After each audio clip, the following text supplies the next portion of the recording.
শহীদ রাষ্ট্রপতি জিয়াউর রহমান স্মৃতি মোটরসাইকেল ও fridge football টুর্নামেন্টের ষষ্ঠম দিনের খেলা অনুষ্ঠিত।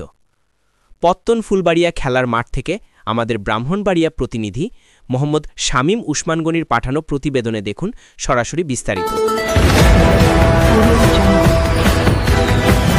বিশ্বজুড়ে ব্রাহ্মণবাড়িয়ার news24.com-এর পক্ষ থেকে সবাইকে স্বাগতম। ব্রাহ্মণবাড়িয়া জেলার বিজয়নগর উপজেলার পত্তন ইউনিয়নের ফুলবাড়িয়া ফুটবল মাঠে ১৭ সেপ্টেম্বর বুধবার বিকাল ৪টায় অনুষ্ঠিত হয়েছে শহীদ রাষ্ট্রপতি জিয়াউর রহমান স্মৃতি মোটরসাইকেল ও ফ্রিজ ফুটবল টুর্নামেন্ট ২০২৫-এর ষষ্ঠম দিনের খেলা।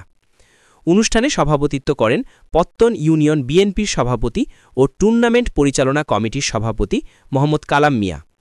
অনুষ্ঠানটি যৌথ সঞ্চালনায় ছিলেন বিজয়নগর উপজেলা যুব দলের সিনিয়র যুগ্ম আহ্বায়ক ও টুর্নামেন্ট পরিচালনা কমিটির সাধারণ সম্পাদক সায়েম ইকবাল বুখারী মোল্লা, উপজেলা যুব দলের সভাপতি পদপ্রার্থী মীর তানভীর আহমেদ। প্রধান অতিথি ছিলেন সার্বিক সহযোগিতায় প্রধান পৃষ্ঠপোষক সৌদি প্রবাসী রেমিটেন্স যোদ্ধা মোহাম্মদ রহমত আলী। প্রধান আকর্ষণ সৌদি আরব থেকে হেলিকপ্টার যোগে আগত প্রধান পৃষ্ঠপোষক সৌদি প্রবাসী রেমিটেন্স যোদ্ধা মোহাম্মদ রহমত আলীর কফিল মোহাম্মদ রাকান শামরি সৌদি।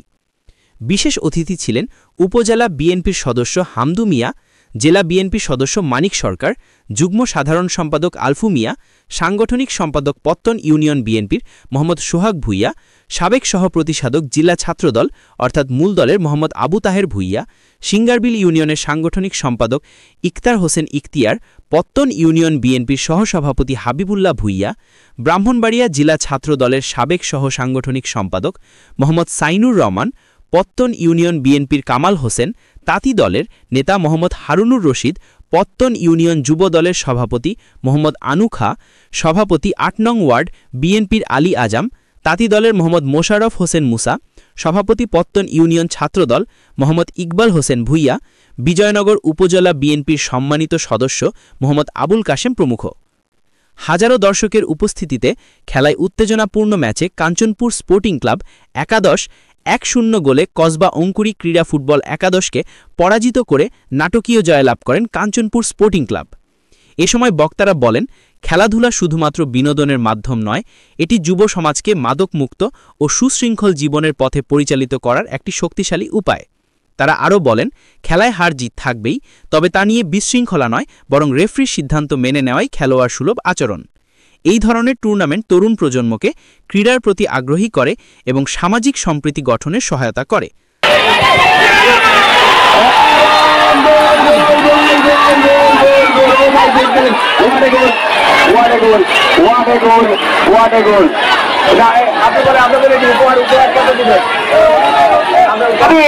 সকলকে আমি ধন্যবাদ জানাই এবং প্রতি বছরে যদি আমরা খেলা দেখতে পারি সেই প্রত্যাশা আমি রাখি।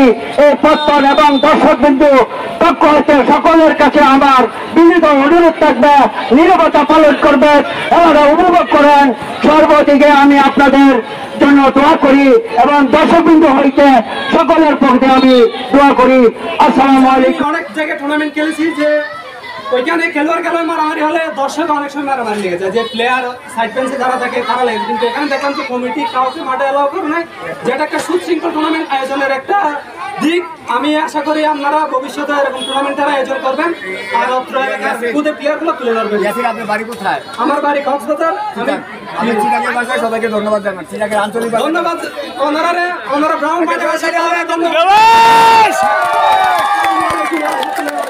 আমাদের শহীদ প্রেসিডেন্ট জিয়াউর রহমানের নামে যে টুর্নামেন্টগুলি পত্তন ইউনিয়নবাসী বুখারী মোল্লা এবং হৃদয় পত্তন ইউনিয়নের সভাপতি সেক্রেটারি মানিক ভাই সহ হামদু ভাই সহ যারা এই আয়োজনগুলি করছেন, এই আয়োজনের কারণে আমার সিঙ্গারবিল পক্ষ থেকে আপনাদেরকে অভিনন্দন ও আপনাদের কথা অসাধারণ। আমার মনে থাকবে আপনারা অনেক সুন্দর খেলার আয়োজন করতে পারে এবং আপনাদের কথা দর্শকগুলি মানে। তাই আমি আজকে আপনাদেরকে অনেক অনেক কৃতজ্ঞ জ্ঞাপন করছি। খুব সুন্দর খেলা হয়েছে। দর্শকদের বলি সব সময় ডেলি খেলা দেখবেন, সুন্দর খেলা অনুভব করবেন, সুন্দরভাবে খেলা দেখবেন।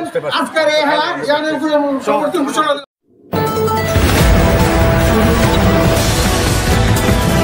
বিশ্বজুড়ে ব্রাহ্মণবাড়িয়া নিউজ 24.com-এর পক্ষ থেকে সবাইকে স্বাগতম।